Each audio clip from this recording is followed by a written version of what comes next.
Kirk, welcome. I really want to thank you for taking some time out. I see you rocking the colors there on your t-shirt. This is a big deal. Yes. It's a big deal. We're going to get into some of the nuts and bolts here. There's a lot of word salad acronyms out there for a lot of folks who are, as you know, tuning into the situation literally just now. Sure. Not so much to the run up, but the general public is just now kind of tuning into this.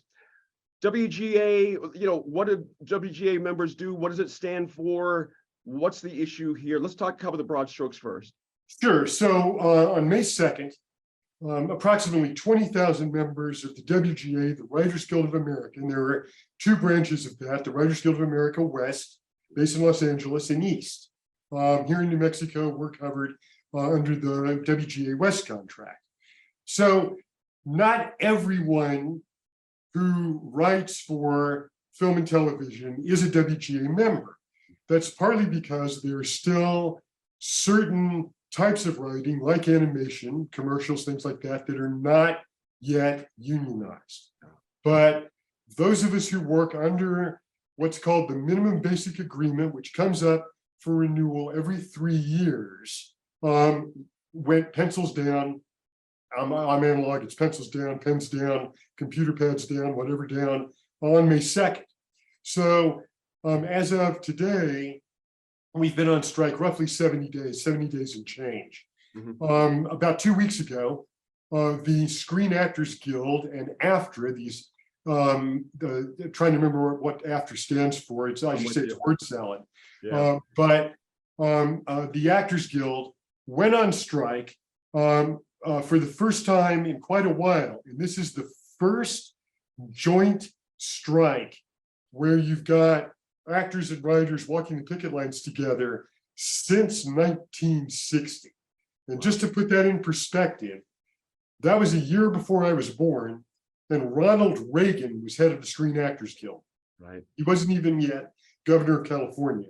That's how long this has been in the making. I think this hit at a moment when labor in this country, whether you're working as a motion picture and television employee, you're working in hotels, you're working in the restaurant industry, you're a UPS driver. That's a strike that could paralyze the country if they walk out next month. Mm-hmm. Everybody is feeling abused. Everybody is feeling that they've become merely gig workers, that they're, whatever work they do, whatever craft, whether it's creative or industrial, has been underappreciated and underpaid. And I think it's frankly what I call the network scenario, where people are just mad as hell and they're not going to take it anymore. Right. That's where we are. Let's get it inside the New Mexican borders here for a quick second. What's going on locally? I understand there is a picket line and a couple of productions have been, I don't want to use the term shut down. That's maybe a little severe, but it's being honored. Am I right on that? No, that is true. Picket lines were established here. In June, I became a strike captain for industrial action, and we did picket. There are, I think it surprised people how many Writers Guild members were just here in our small, quaint little postage stamp of a town in Santa Fe. But we did very effective pickets with fewer than a dozen people on two major productions. And right now, I'm unaware of anything that is actually shooting in the state. Right. And that is certainly true in Los Angeles. There's literally nothing to picket other than the daily picket lines outside the streamers and studios. What interests me about you, Kirk Ellis, in your career is you kind of, embody three sides of this. You've been a producer, you're a writer, obviously, and you've worked, with actors. It just, how do you personally kind of meld all those three sides of you into this situation? I mean, it's pretty strongly what you feel is right and what's wrong is wrong.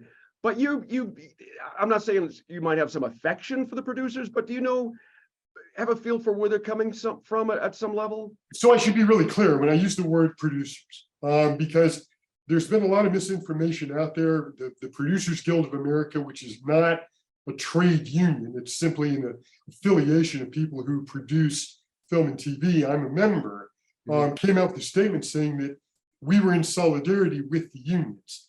Producers depend on talent to get their projects off the planning boards and onto the stage. Mm-hmm. What we're really talking about are the the motion picture and television studios and networks, and the streamers, the people like Netflix, Amazon, Hulu, etc. And those are the people who are dictating terms that we find unacceptable. What really struck me when SAG quite boldly, within a few days of going on strike, released their pattern of demands and how they had been met, or more accurately, not met by the AMPTP, it was extraordinary how similar the actors' issues were to the writers, not only with the sort of elephant in the room of AI, but with the sense that the average actor, just like the average writer, can't make a living. There are people in my guild who are creators and showrunners who are driving Uber, who are driving Lyft, showrunners, right? People who create shows and are, given Emmy awards for this, let alone people in entry-level positions. So we're talking about a sort of grassroots strike here. As much as the producers want to pitch it as a handful of elite members of both guilds throwing everybody else out of work, that's certainly not what I experienced.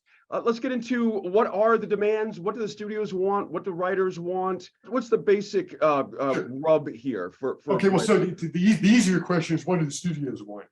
The Good point. studios want no change whatsoever. Okay.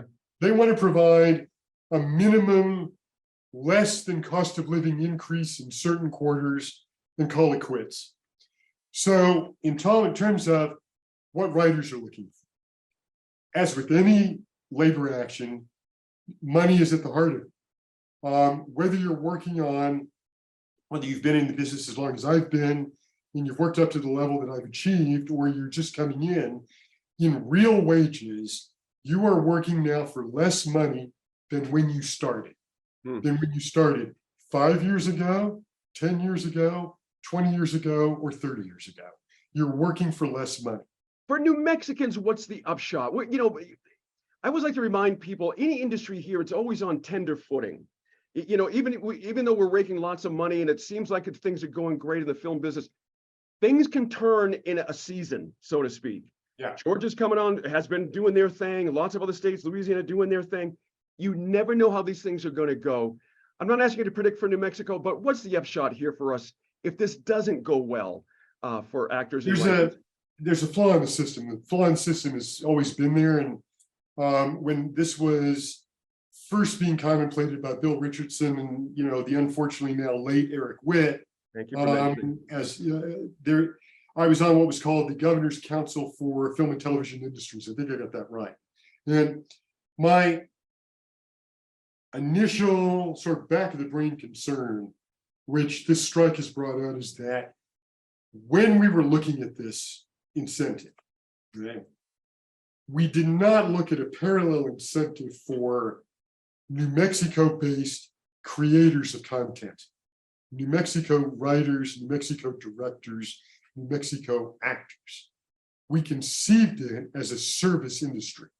So unfortunately, as a result of doing that, what it means is that there are none of us who create product here who could qualify for, say, a SAG waiver or a WGA waiver, because that's not how our industry is set up. So we will all, New Mexicans, no matter what our union or what our craft, we are now going to have to weather this shutdown together, because that's the way this industry was created here. And we will, by the way, we will.